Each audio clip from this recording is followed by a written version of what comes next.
ഹരി ഓം. ഹരേ ഗുരുവായൂരപ്പ ശരണം. എല്ലാവർക്കും എൻ്റെ വിനീതമായ നമസ്കാരം. സംസ്കൃത നവനീതം എന്ന യൂട്യൂബ് ചാനലിലേക്ക് എല്ലാവരെയും സ്വാഗതം ചെയ്യുന്നു. ഇന്ന് ശ്രീ ലളിതാ മഹാത്രിപുര സുന്ദരി ധ്യാനം ചൊല്ലി അതിൻ്റെ അർത്ഥം മനസ്സിലാക്കാനായിട്ട് നമുക്ക് ശ്രമിക്കാം. ഇതൊരു ചെറിയൊരു ധ്യാനമാണ്. ലളിതാ ത്രിപുര സുന്ദരി ദേവിയുടെ ആ രൂപത്തെ ധ്യാനിക്കുന്ന ഒരു ശ്ലോകമാണിത്. അപ്പോൾ ആദ്യം ഈ ശ്ലോകം ഞാൻ ചൊല്ലാം.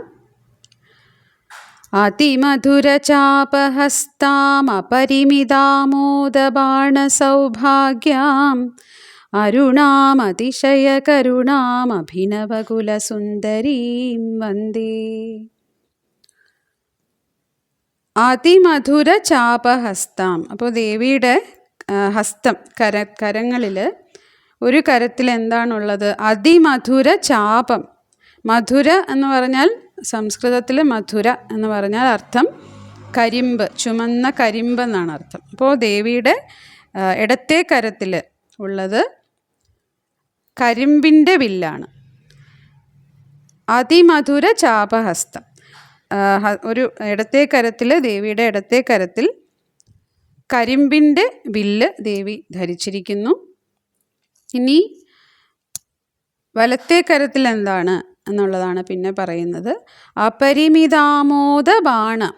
അതായത് കരിമ്പിൻ്റെ വില്ലാണ് ഇടത്തെ കയ്യിൽ. ഇനി വലത്തെ കരത്തിൽ അപരിമിതാമോദ ബാണം. അതായത് അപരിമിതം എന്ന് പറഞ്ഞാൽ അളവില്ലാത്ത എന്നർത്ഥം.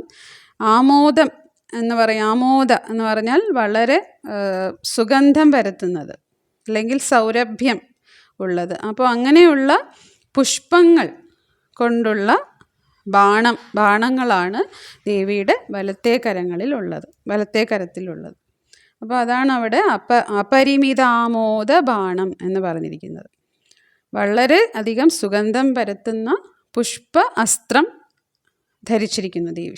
പുഷ്പ അസ്ത്രങ്ങളെ അല്ലെങ്കിൽ പുഷ്പബാണങ്ങളെ വലത്തെ കരത്തിൽ ധരിച്ചിരിക്കുന്നു. ഇനി സൗഭാഗ്യം. അപ്പോൾ അങ്ങനെയുള്ള ആ ദേവി സൗഭാഗ്യം, സുന്ദരിയായ, അങ്ങനെ ഇതെല്ലാം ഈ രണ്ട് കരങ്ങളിലും, അതായത് ഇടത്തെ കയ്യിൽ കരിമ്പിൻ്റെ വില്ലും വലത്തെ കരത്തിൽ പുഷ്പ അസ്ത്രങ്ങളും ധരിച്ചിരിക്കുന്ന സുന്ദരിയായ അല്ലെങ്കിൽ ഐശ്വര്യപൂർണമായ ആ ഒരു ദേവിയുടെ സ്വരൂപം, അതാണ് അവിടെ പറയുന്നത്. ഇനി പറയുന്നു അരുണാം അതിശയ കരുണാം. അരുണ എന്ന് പറഞ്ഞാൽ ചുവന്ന നിറം എന്നാണ് അർത്ഥം. അപ്പോൾ ദേവിയുടെ ആ നിറത്തെയാണ് അവിടെ അരുണ എന്ന പദം കൊണ്ട് സൂചിപ്പിക്കുന്നത്. അതായത് ചുവന്ന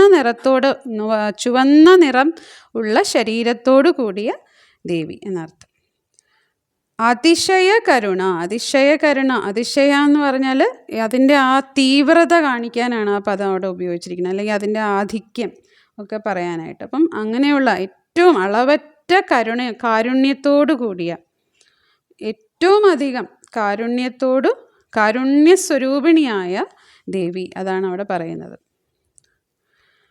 അപ്പോൾ അങ്ങനെയുള്ള അഭിനവകുലസുന്ദരി എന്ന് പറയുന്നത് ത്രിപുരസുന്ദരി എന്നുള്ള ദേവിയുടെ നാമത്തെ തന്നെയാണ് അവിടെ സൂചിപ്പിക്കുന്നത്. അപ്പോൾ അങ്ങനെയുള്ള ദേവിയെ, അഭിനവകുലസുന്ദരീം, ആ ദേവിയെ വന്ദിക്കുന്നു എന്നാണ് അവിടെ ഈ ഒരു ശ്ലോകത്തിൽ ദേവിയെ ധ്യാനിച്ചുകൊണ്ട് ഉള്ള ഒരു ശ്ലോകമാണിത്. അപ്പോൾ ഒന്നുകൂടെ ആ ശ്ലോകത്തിൻ്റെ മുഴുവനായിട്ടുള്ള അർത്ഥം ഒന്നുകൂടെ പറയാം. ത്രിപുരസുന്ദരി ദേവിയുടെ ഇടത്തെ കരത്തിൽ ദേവി ചുവന്ന കരിമ്പിൻ്റെ വില്ല് ധരിച്ചിരിക്കുന്നു. വലത്തെ കരത്തിൽ സൗരഭ്യം പരത്തുന്ന, വളരെയധികം സുഗന്ധം പരത്തുന്ന പുഷ്പ അസ്ത്രങ്ങളെ അല്ലെങ്കിൽ പുഷ്പബാണങ്ങളെ ധരിച്ചിരിക്കുന്നു.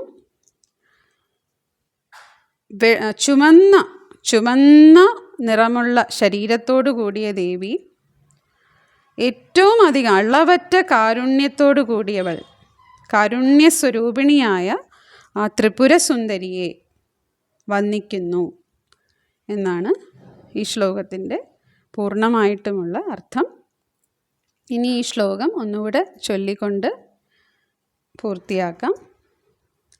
അതിമധുരചാപഹസ്താമപരിമിതാമോദബാണസൗഭാഗ്യാം അരുണാമതിശയകരുണാമഭിനവകുലസുന്ദരീം വന്ദേ. സർവം ഗുരുപവനപുരേശ്വരാർപ്പണമസ്തു.